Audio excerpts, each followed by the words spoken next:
Bien, buenas noches compañeros. Vamos a empezar la clase. No sé si es que me pueden escuchar. Sí. Perfecto. Esta clase vamos a explicar con un poco más de detalle el tema de sus prácticas. Como sabemos, todos han presentado sus prácticas, pero queremos nosotros dar nuestra explicación de cada uno de los puntos para que podamos tener un mayor detalle desde el punto de vista del profesor respecto a la práctica y de tal manera que ustedes puedan hacer una retroalimentación de los resultados, de las respuestas que ustedes han emitido en sus tareas. Primeramente, recordarle de que el tiempo aquí un poquito limitado. Tenemos hasta las 22:10 minutos para poder pasar la clase. Entonces vamos a dar inicio, ¿ya? La primera pregunta dice, ¿por qué se utiliza agua para el procedimiento de compactación?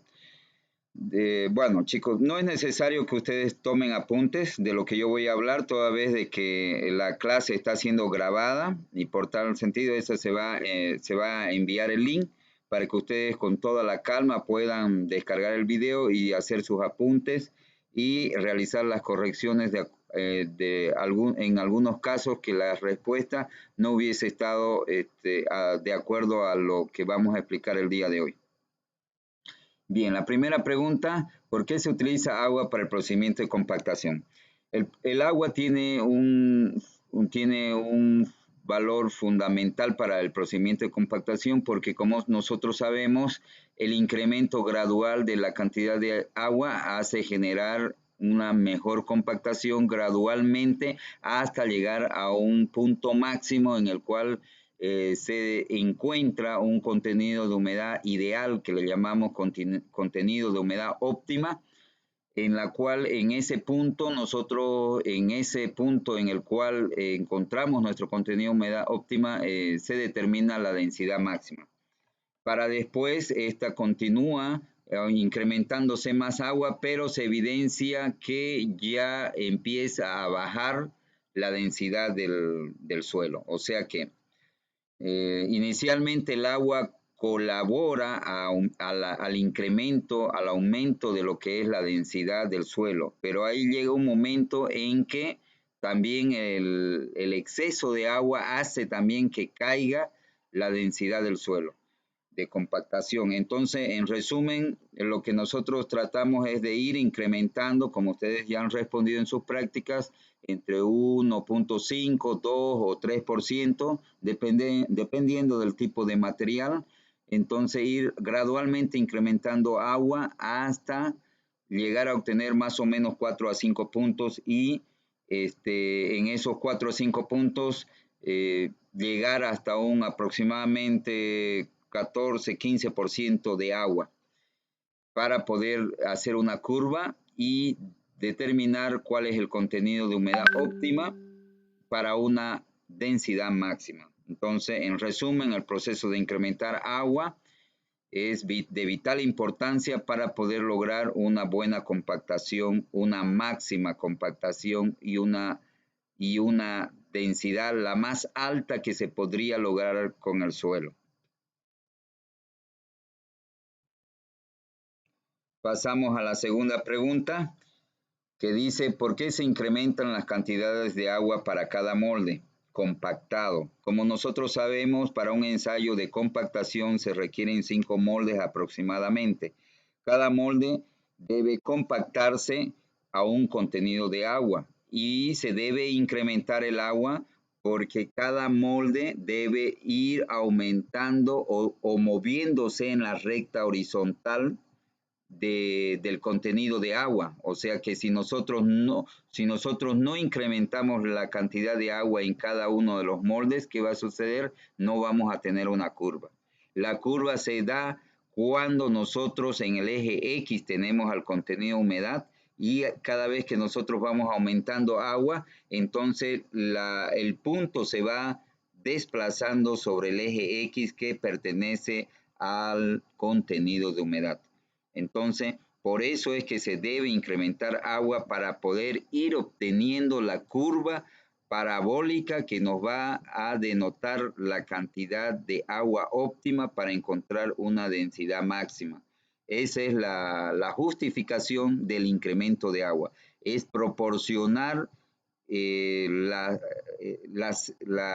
cambio del punto de la coordenada de la curva parabólica para poder obtener la densidad máxima. Si nosotros no incrementamos agua en el molde, entonces nosotros no vamos a lograr generar una curva parabólica. Todos los puntos caerían en el mismo lugar. Para que cada punto se vaya desplazando sobre el eje X que corresponde al contenido de humedad, para lograr que ésta se desplace es aumentándole agua. Usted le va aumentando agua y el punto se va desplazando sobre el eje X que corresponde al eje del contenido de humedad y se va a ir desplazando ese punto y al obtener la densidad, entonces cada punto del eje Y, que es la densidad, va a tener su propio contenido de humedad, de tal manera que generemos aproximadamente 5 puntos. ¿Cómo sabemos que el ensayo de compactación ha concluido durante el compactado? Sabemos porque en el primer molde, cuando nosotros registramos el peso del molde sin la base, pero con el suelo compactamos, registramos un peso X. Para el segundo molde, compactamos con ya un poquito mayor cantidad de agua y tenemos un peso 2, que es mayor al primer peso 1 del molde 1. Luego incrementamos nuevamente agua y el tercer molde va a aumentar, va a tener mayor peso que el molde 2 y que el molde 1. Y cuando vamos al molde 4, probablemente ese molde pese menos que el anterior. Si pesa menos, el laboratorista debe sobreentender que el ensayo de compactación ya pasó por su parábola de su punto máximo y está descendiendo ya. Y si hacemos un punto más, que ya sería el quinto, seguramente ese peso aún va a bajar más que el anterior, demostrándose que el ensayo ha concluido.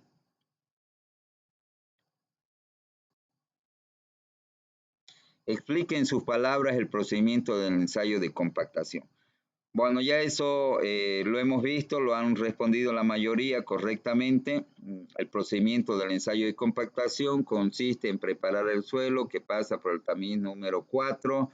Esta muestra debe estar completamente seca, se debe triturar o se debe separar los granos en el caso de suelo fino y hacerlo pasar por una malla número 4, tener aproximadamente 3 kilogramos para cada molde. En total son 5 moldes, serían unos 15 kilos aproximadamente y cada molde va a ir incrementándose su contenido de humedad. O sea, es bien sencillo el procedimiento de compactación. Tiene sus martillos, tiene su molde de 4 pulgadas, en este caso 4.6 pulgadas de altura, 5.5 libras de peso y 12 pulgadas de caída libre. O sea que ese es el procedimiento en el cual se realiza el ensayo de compactación. Y para el caso del estándar T99 se deben dividir en 3 capas. La altura del molde de cada capa compactada se debe golpear 25 golpes. Es bastante, todos han respondido de manera correcta a esta pregunta.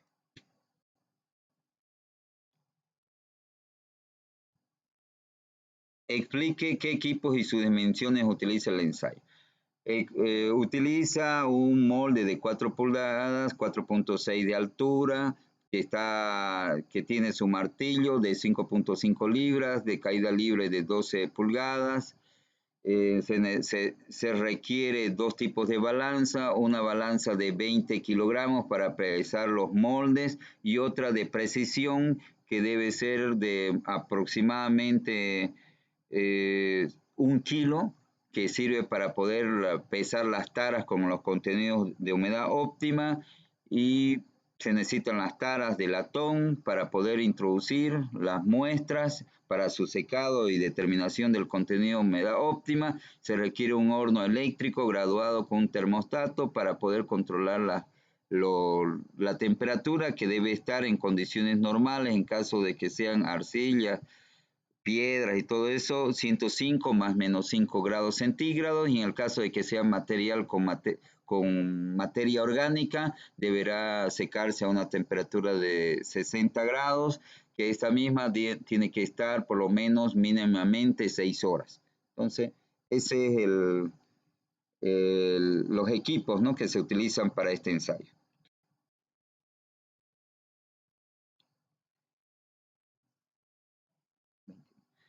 ¿Para qué tipos de carreteras se exige el Proctor Standard T99? El Proctor Standard T99 es un ensayo de exigencia media para carreteras, para calles que presentan un tráfico mediano a bajo.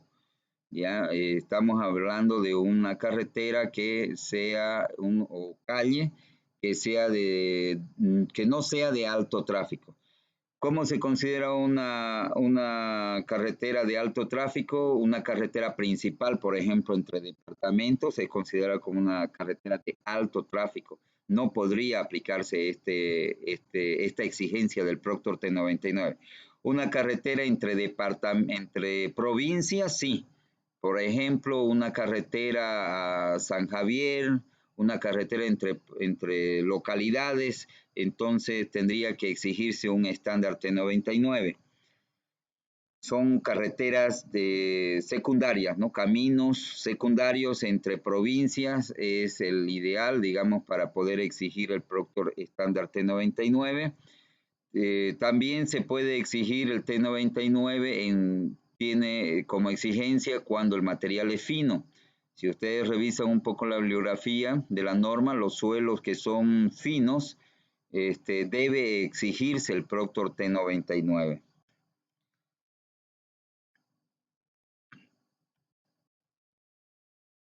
¿Qué fórmulas utiliza para determinar el cálculo de la planilla de datos de compactación? Ustedes eso lo tienen en el texto en PDF, ustedes lo pueden revisar a esa parte, digamos, del cálculo numérico de las planillas, que lo hemos dado con mucho detalle en el PDF. ¿Qué es el contenido de humedad óptima? El contenido de humedad óptima es la cantidad de agua necesaria y suficiente para obtener la máxima fuerza de resistencia y por tanto la máxima densidad del suelo. No olvidemos que cada suelo tiene su propia resistencia máxima de densidad. O sea, si digamos una densidad de un suelo arcilloso, podría usted obtener hasta máximo 1900 kilos por metro cúbico. Más de eso usted no va a poder, tendría que cambiar de material para poder obtener una cantidad mayor en densidad. Entonces, el contenido de humedad óptima en los materiales consiste en determinar la cantidad de agua suficiente y necesaria para llegar o alcanzar la máxima densidad seca posible.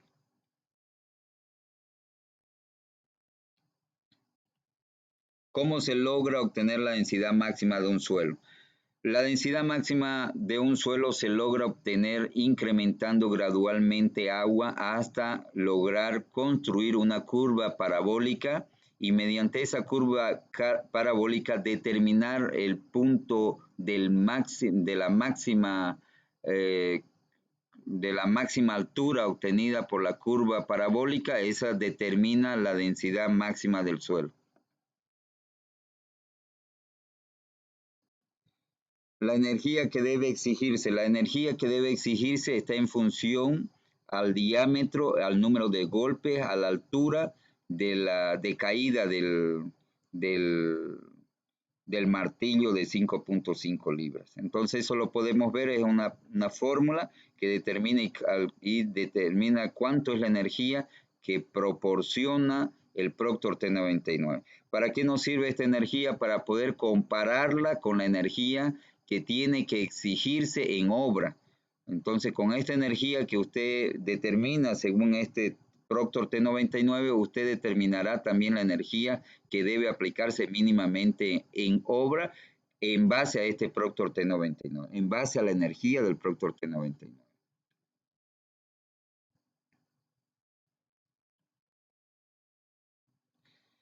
¿Cuántas pasadas mínimo se deben realizar con el equipo compactador en obra para alcanzar la densidad Proctor T99? Bien, la normativa es clara, nos dice que son mínimo 8 pasadas, ¿no? La velocidad debe ser aproximadamente de 5 kilómetros por hora, o sea, es una velocidad mínima. Al inicio, las primeras 2 pasadas tienen que ser con peso muerto, o sea, sin vibrador, y las otras 6 pasadas tienen que ser con vibrador, pero esto está sujeto a que el equipo de vibración debe cumplir con el Proctor de energía especificado en la pregunta 10. Una vez que cumple con esta energía especificada en la pregunta 10, entonces usted tendría que exigir mínimamente 8 pasadas.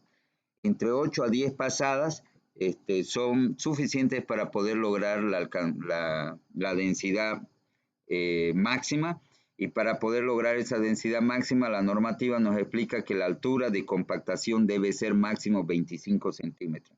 No puede utilizarse capas mayores a 25 centímetros porque no se llega a la densidad máxima. ¿Cuánto debe ser el espesor máximo de la capa a ser compactada en obra para que cumpla el Proctor T99? Ya lo acabamos de decir, tiene que ser máximo de 25 centímetros. Eso debe ser medida por el ingeniero en obra, verificada, humedecida y recién se puede proceder al compactado. ¿Cómo determina el contenido de humedad óptima en obra durante el proceso de compactación de la calle o carretera? Bien, primeramente la persona que se dedica a este tipo de trabajo debe primero hacer sus prácticas en laboratorio para que cuando llegue a obtener el contenido de humedad óptima, mezcle el suelo y llegue a conocer el suelo que se encuentra el contenido de humedad óptima. Ese suelo que usted determina como es esa cantidad de agua que usted determina como contenido de humedad óptima, usted debe aplicarlo al suelo y luego debe presionarlo en la mano para poder verificar cómo es su textura y su dureza a la compresión de la mano. Entonces, de esa manera, por comparación, es que usted determina en obra el contenido de humedad, si está bien o le falta humedad, por comparación de lo que usted ha encontrado en laboratorio.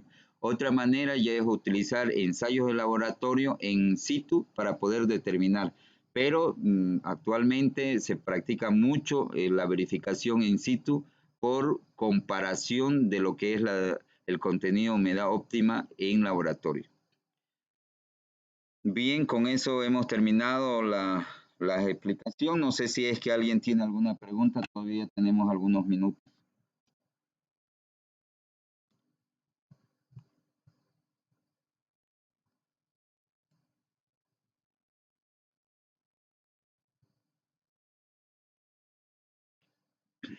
¿Hay alguna consulta?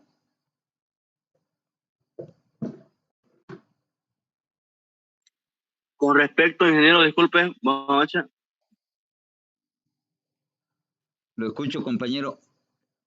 Con respecto a los tipos de rodillo, pata de cabra y liso, para el tipo de ensayo, o ¿cuál sería recomendable o los dos se pueden usar?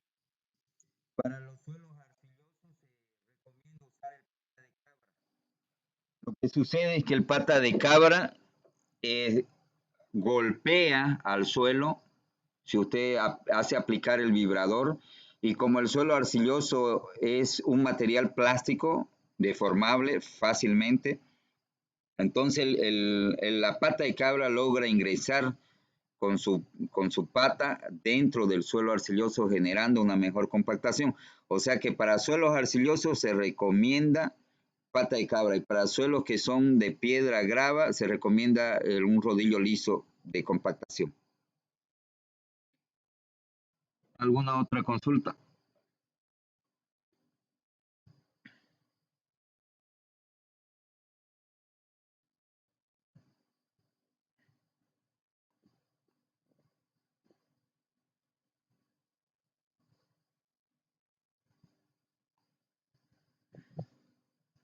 Ingeniero, buenas noches.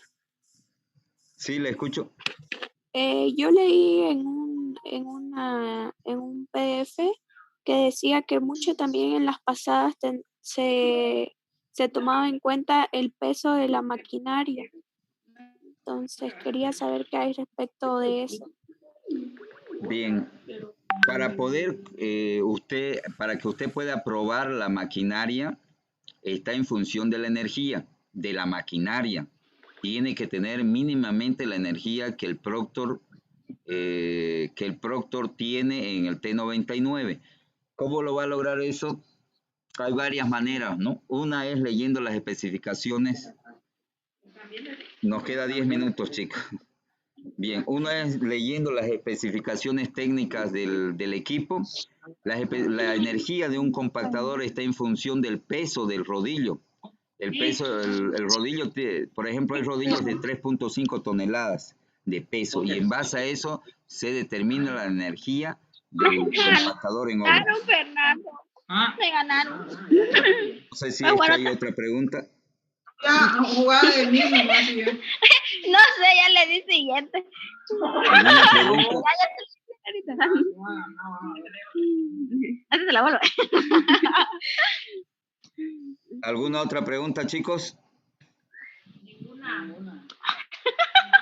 Gracias, ingeniero. Perfecto. Listo, compañeros. Este video yo se los voy a pasar el link ahí a su WhatsApp y la clase ha terminado. Muchas gracias por su asistencia. Que cuando me Gracias, luego, cuando ya terminó la clase y que recién me...